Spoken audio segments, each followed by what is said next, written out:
morning. And welcome to... oh, hang on, I'm having trouble reading that. Love, you get the car keys. welcome to Have I Got 2020 for you. I'm Adil Ray. I'm Damien Lewis. I'm Romesh Ranganathan. I'm Jennifer Saunders. I'm Staying Alert. In the news this year, in Berkshire, there are signs that this year the Windsor Castle chefs may have started on the Brussels sprout recipes a bit early.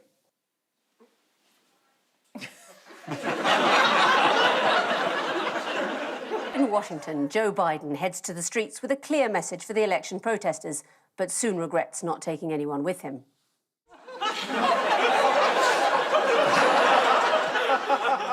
And in Camden, CCTV footage reveals the culprit after faecal matter is left on Keir Starmer's desk.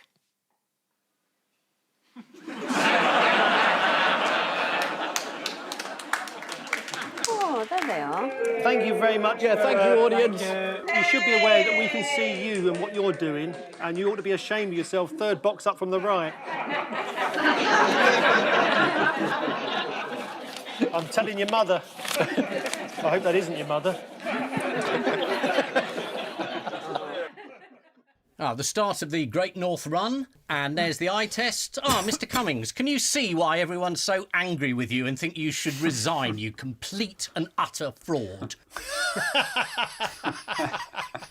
And I think the answer is no. I think he failed the test. Is that what it says on the eye chart that he was looking at, that man? I am a complete and utter fraud.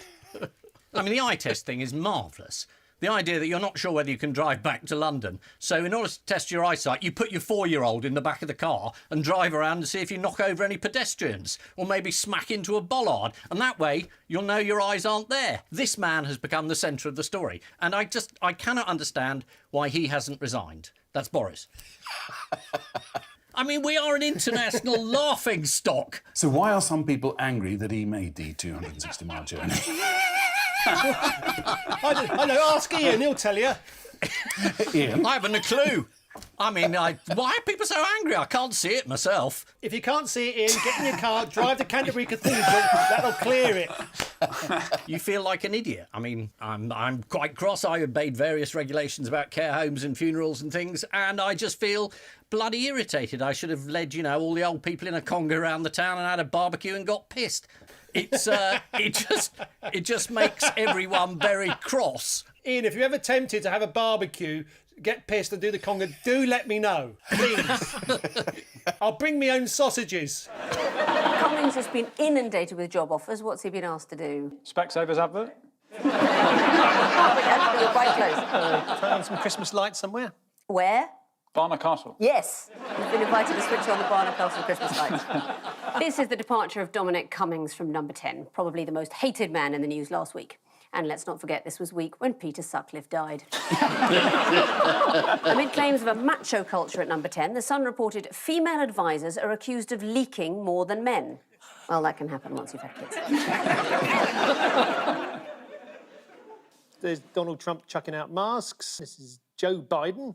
Which one's the pumpkin? The thing about Trump's taxes should have come up.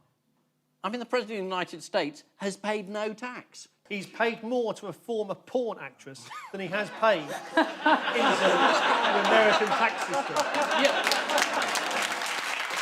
This would embarrass the average banana republic. But it would embarrass the average banana. You need the word republic on the end of that sentence. It's quite unbelievable. There's now at least 34 people at the White House who've tested positive. Many of the people who tested positive attended a gathering at the White House Rose Garden for the nomination of Amy Coney Barrett to the Supreme Court. Here's Republican Senator Mike Lee, no, not that one, at the event, who subsequently tested positive.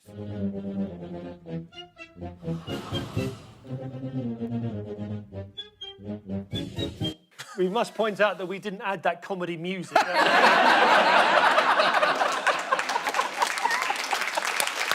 I'm not very good with makeup, but even I know how to do a wee bit of blending. It's like he's just opened the makeup bag and did like that. Chicken nuggets are stuck to him. Yeah, that actually does look like a chicken nugget. Mm-hmm. Do you know what I haven't been able to unsee? Someone said he stands like he's the front half of a centaur. He's also been trying not to wear a mask on a visit to a Ford factory in Michigan. Did you see this? He responded to the criticism by tweeting, "I wore one in the back area. Now, I'm no expert, Donald." But I'm a bit worried about that. Wouldn't that make his voice muffled? Melania Trump grew up in the Balkans, and you think, my God, the horrors that woman has seen. I bet she closes her eyes at night and thinks back to her time in the Balkans just to take her mind off it. This is the news that the old white guy won. Yep, that does cover us, either way. Joe Biden is crystal clear on what his priorities would be as president. Get America out of Vietnam.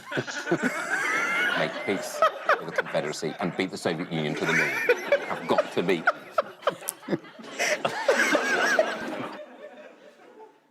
Picnicking, when you could be with other people.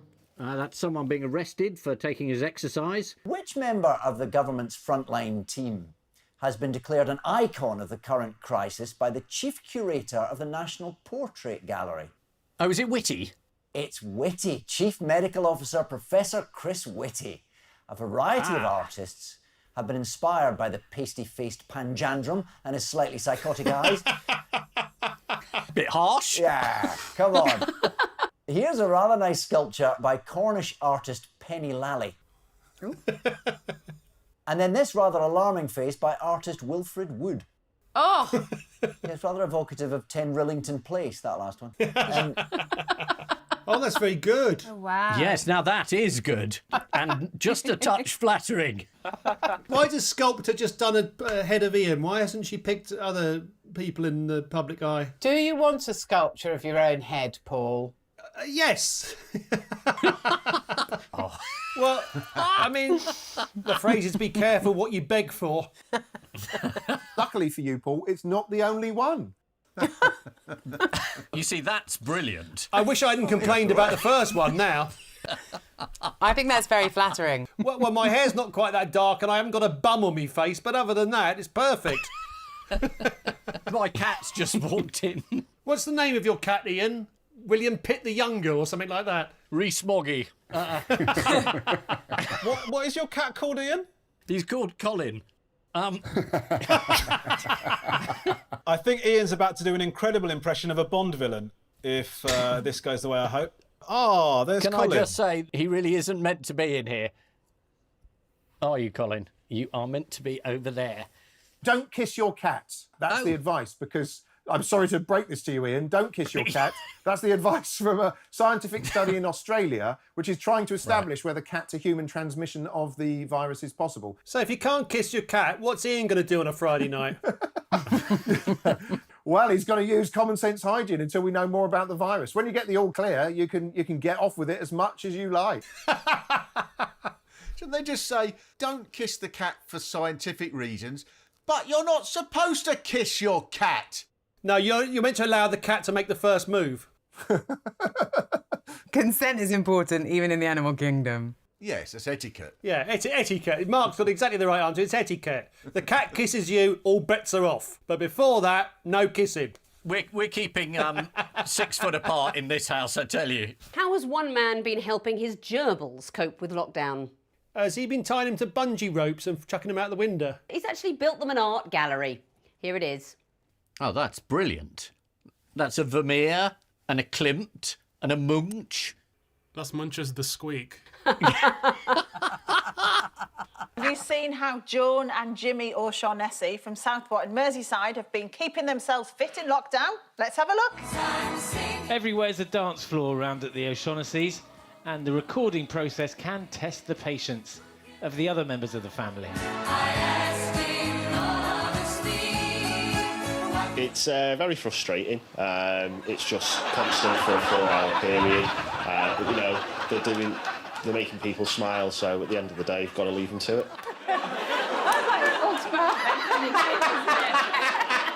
Also, why have they painted the words ITV News on their French doors? What might you need to get into a pub these days? A substantial meal. That's right, a Scotch egg, in fact. Gove said one thing in one interview and something else in another. Can you believe it? Let's just have a look at this. We've got it chronologically here. Is that a substantial meal? Well, as far as I'm concerned, it's probably a starter. Is it a substantial meal? A Scotch egg is a substantial meal. Matt Hancock's position was a Scotch egg that is served as a substantial meal, that is a substantial meal. Which is like one of the Sphinx's riddles.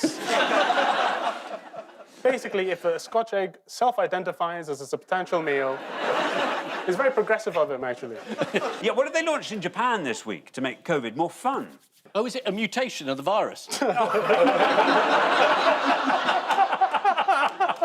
No, Maskland. Maskland? Yes. Maskland. According to one attendee, I expected more visitors, but it's not so crowded, so it's good.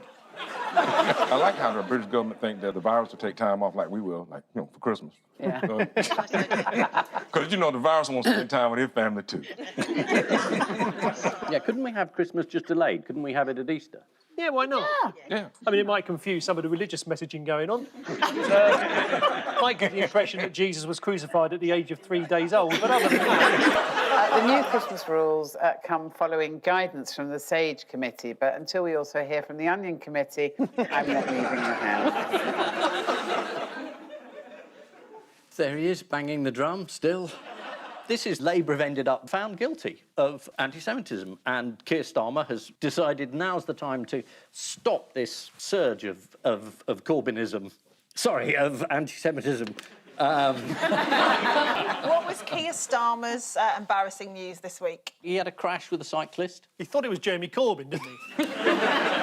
Getting in early. Yeah, this week the Labour leader was driving his car when he was involved in a collision with a Deliveroo driver. One busybody, I should have said eyewitness, told the Daily Mail that it looked like Starmer might not have seen the cyclist. It's not particularly a story that damns him, that apparently he didn't see the cyclist. No. If he had have seen the cyclist, I think it'd be more of a story. What happened to Rishi Sunak? He got a new job as a Deliveroo cyclist. How's it going?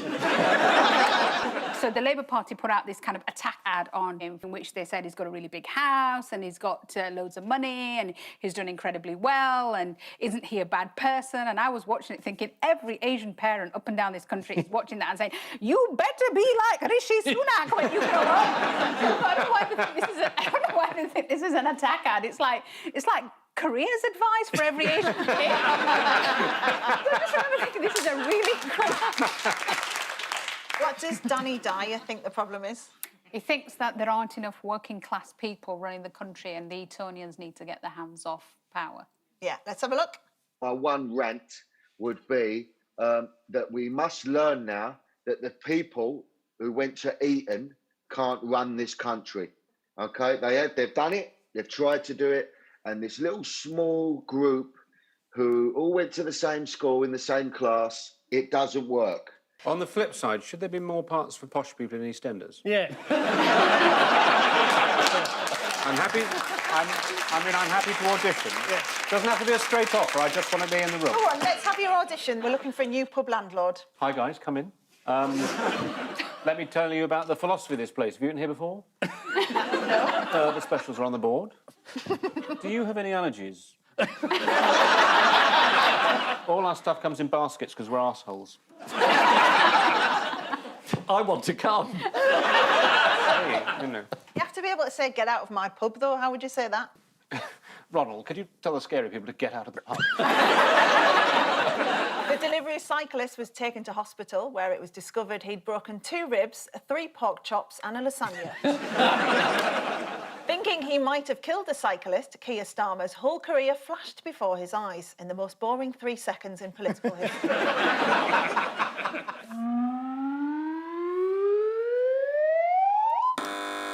The Crown, obviously, is back, and there's uproar because it is not accurate. I'll give you a sneak preview. She goes in to see the Queen, Mrs. Thatcher, and the Queen goes, hello, would you like to sit there? And she goes, yes, I would, very much. What? This is That's it for hours. How many years have you been able to do that? You know what Prince Charles said? Yeah, that was it.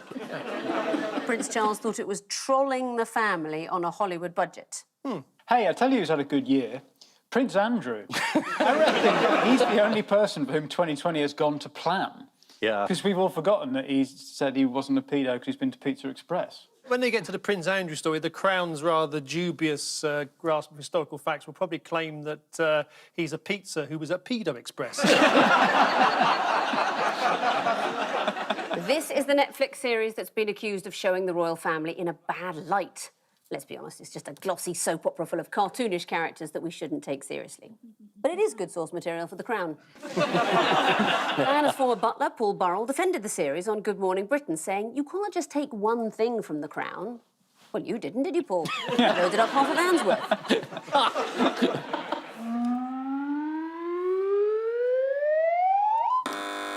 Priti Patel. She was being investigated for bullying. Bullying, whether intentional or not. Or not. Surprising, isn't it? Because she seems so nice. What are the Home Office's plans to deal with illegal immigration and asylum seekers? Stick him in a volcano. It's not far off. Ascension Island was an idea. I think it was mooted for a few minutes. It's incredibly difficult to get to and very expensive. So the idea that you'd pick up all the immigrants off the Kent coast and then ship them to Ascension Island. Maybe they were just going to do what they've done with the airports and rename it London Ascension Island. Got a Ryanair flight there. Astronomy. Now, according to the Daily Star, what is the thickest being in the galaxy? Someone at NASA said that it's possible that over the next couple of years we might find life on other planets. And then someone said, but it won't be particularly intelligent. And so that's how long it took for the Daily Star to manage to come up with interplanetary racism and go, yeah, it's all right then. Aliens are out coming from other galaxies, but they're thick, they know nothing. They managed to also get a bit of toilet humour in there, as they unhelpfully explained with their front page. Aliens are dumber than Uranus. Astronomer Dr. Sheila Kanani thinks any aliens out there are likely to be dumb little microbes without intelligence. We all know how harmless those can turn out to be. Exactly. This is a story about people changing their accents, depending on what company they keep. Some scientists have worked out that people do this, whereas we all know everyone does this. Seems like an absurd idea. You really think there's anything in this? Yes, of course there is, Gov. What the hell was that? That was the worst since Dick Van Dyke in Mary Poppins. Thank God for that. Absolutely right. Here's the Times' utterly unhelpful explanation. It means that those prone to dropping their T's may aim for something more like BBC English in mixed company, whereas the blue-blooded may tone it down around hoi polloi.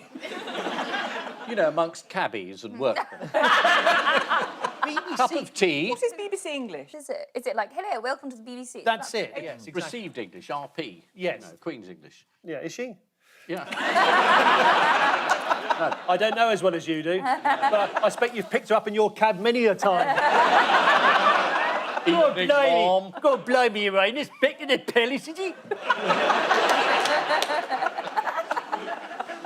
Anyway, she's German. In other news, what have young people been blamed for this week? Oh, if you were trying to say answer the phone or something, what mine would you do for phone? Yeah, young people do this because the phone is completely different. They don't know what this is. Yeah. No one has a landline, so you just look mad. To be fair though, Ian's mine for a phone would be.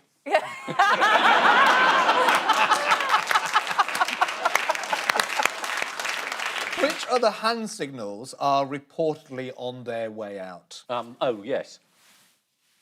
Would you like to release a pigeon? Apparently... Well, because no one has any cash anymore. Yeah. In other money-related news, a lottery winner in Jamaica didn't want his friends or family to find out he'd won $95 million, so he picked up the cheque dressed like this. But it's got his name on it.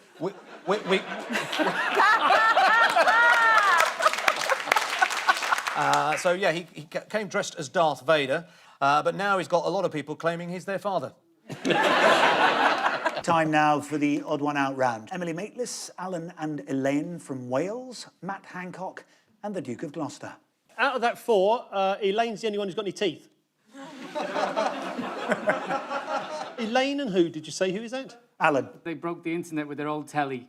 Oh, yes. Did they? Yes. It was giving off such levels of radiation or electrical interference that it broke the internet for the whole village. What is the scientific explanation for this? I'm an actor, Paul. You've kept that quiet. Emily Maitlis accidentally called Hull hell. Satan was furious.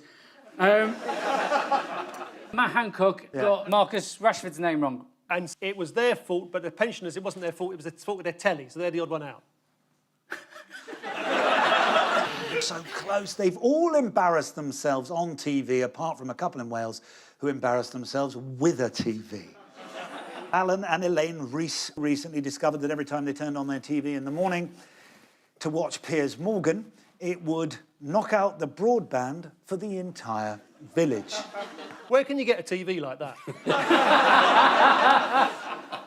How quickly did they cotton on to what was happening? It's like a year, wasn't it? It took 18 months. And BBC presenter Emily Maitlis, whilst introducing former Health Secretary Alan Johnson on Newsnight, she had an unfortunate slip of the tongue. Labour's former Health Secretary Alan Johnson joins us down the line from hell.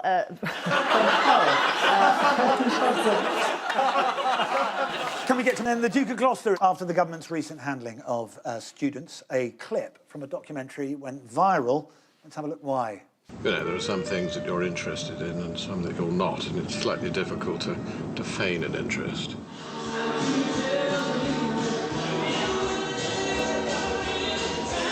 And is this an insulated roof or is it scrum when it rains?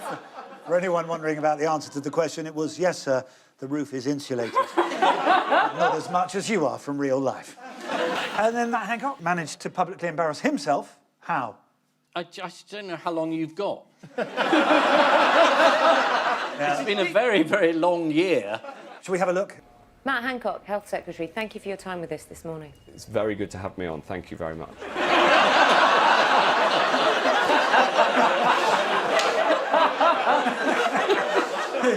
Talking about the vaccine rollout on Good Morning Britain, Matt Hancock broke down in tears. I feel like Well, what do you think? a kind of sort of side hustle that Pfizer had was to create some sort of saline solution that could look like real tears to make it look like Matt Hancock was really quite... Because it almost looked real, didn't it? So, yeah, everyone was like, yeah, almost looks like a human being. Matt Hancock went on to say that despite us having a vaccine, let's not blow it now. Well said, Matt. It would be awful if we somehow blew it and ended up with one of the worst mortality rates in the world and a test and trace system run off Excel. Time now for the missing words round. We start with Cherie Blair reveals that Tony refuses to what around the house? Social distance. Skip. It's help. Do the cleaning. Tony Blair never gets involved in washing up or drying the dishes, mainly because whenever he tries to deal with a rack, it ends in disaster. That's true, that. Next, woman regrets taking engagement photos with her dog after what? After the dog tongued her in the actual pictures. I've got a sausage dog and it often tries to lick my mouth. It's creepy. Really? It's better than having a mouth dog that licks your sausage. True! I had one of those, I had to give it back to Battersea. Woman regrets taking engagement photos with her dog after it thinks the ring is a treat and eats it. Here is the jaw-dropping footage. Stay. Stay. Yeah. Oh, yes! When she sees that again, she won't want to put it on her finger. Next, what from the 19th century having a resurgence in popularity? Chastity belts. Yeah, it's got to be. Is it diseases? Celebrity chefs from the 19th century are having a resurgence in popularity. There's been a resurgence in 19th century baking, thanks to the recipes of Elizabeth Duane and Avis Crocombe. I believe they trained with Mary Berry. Next, religious pool player calls his trick shot the gospel, as it always ends with what? A miracle. Revelation. Or them saying, God damn. It always ends with him handing out free pamphlets about Jesus. Well, that's got nothing to do with the trick shot. No, but it's sort of vaguely got a religious flavour. You could call the trick the donut, because he then eats a donut after he's done the trick shot. What's religious about a donut? It's holy. Oh! Next up, Exeter man surprised to find what in his allotment? The Jeremy Corbyn. Is it Kim Jong-un? It is, in fact, Exeter man surprised to find silver Nissan Micra in his allotment. This week in Devon, a man arrived at his allotment to find this. Oh, wow. According to Devon Live Online, sadly, some vegetables were lost. Emergency services were quickly on the scene, but they couldn't find a pulse. Next, what unexpectedly found in a cathedral in Spain this week? Eamon Holmes, the Dark Prince. Is there a comma there, or is it just No, Eamon Holmes, the Dark Prince. The Dark Prince. Yeah. 12 horses. Final answer. Cheeky portrait of a stonemason. This week, historians at a cathedral in Galicia discovered that a stonemason who helped build the church has secretly carved an etching of himself into the wall, which has only been discovered 900 years later. Here he is. Yeah. When it comes to uncovering historical secrets in the church, this is definitely one of the nicer ones. Why has a statue in the Spanish town of Palencia caused upset this week? Is it one of those statues that gets renovated badly? Well, you can be the judge of that. It's supposed to be a smiling woman. It's on a sort of ornate 20th century building. Here it is before the restoration. Yes. And here it is now. Oh. They're calling it the potato face of Palencia. Let's see the particular Mr. Potato Head they think it looks like. Yes, it is. The Spaniards say that is a disaster that should be removed immediately, but they'll have to wait for Inauguration Day like the rest of us. But before we go, it's just time for the caption competition. Can you find the bastard who superglued my finger to this chart? Next. Can you find the bastard who superglued my finger? Government announced new track and trace system. Government announced new track and trace system. Very good. And I leave you with news that trials of AstraZeneca's coronavirus vaccine are halted after the discovery of minor side effects. In troubled times, Donald Trump seeks a comforting embrace from the person he loves the most. And in Windsor, one newly married couple are relieved to see the photographer has done a good job of photoshopping out embarrassing family members from their wedding snaps. Happy Christmas.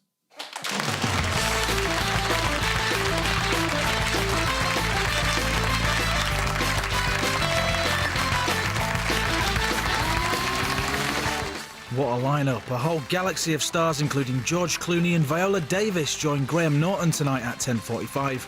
And staying closer to home than normal, Ramesh Ranganathan heads on a Christmas misadventure. Press red now to watch through iPlayer. Coming up, not quite the relaxing Christmas Agnes was hoping for. Mrs Brown's Boys, next.